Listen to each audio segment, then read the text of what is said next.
आपकी मालेमा से तोलावा अईगिदी मितकुबा माता पोथाफम लैरमदे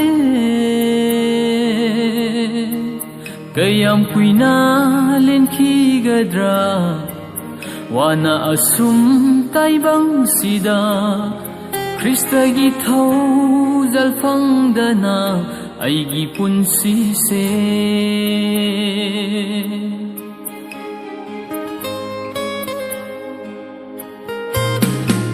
पापी मालेमा से तोलाबा अईगिदी मिकुबा माता पोथाफम लैरमदे कयाम कुइना लेनखिगद्रा वाना असुम ताइबंगसिदा ख्रिस्टगी थौजलफंगदना अईगी पुंसीसे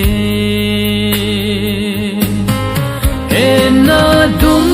आवाबा ओइरमले ताइबंग पानसीदा नाहकी नुंगसीबा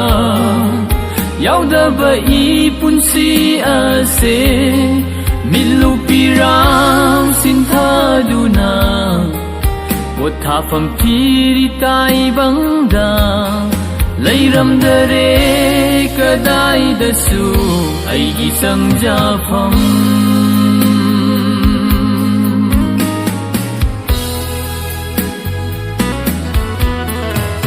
ngaihaki nungaiba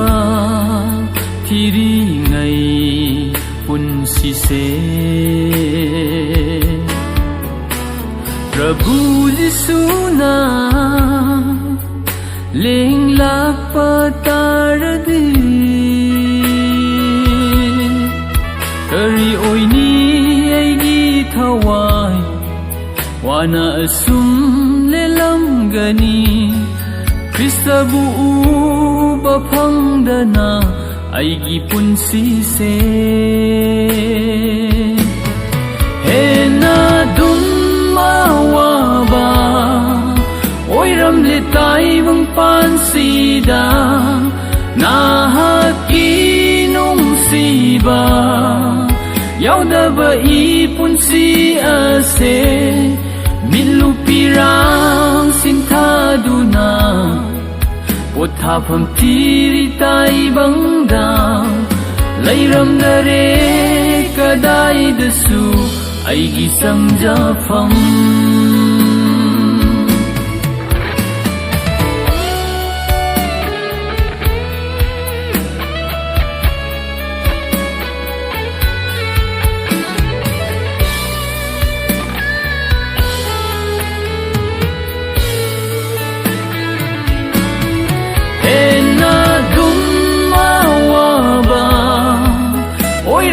taibang pansida nahaki nungsiba yaudaba i punsi ase milu pirang sinthaduna pothafam thiri taibangda lairamdare kadaidasu aigi sangjafam leiramdare kadaidasu aigi sangjafam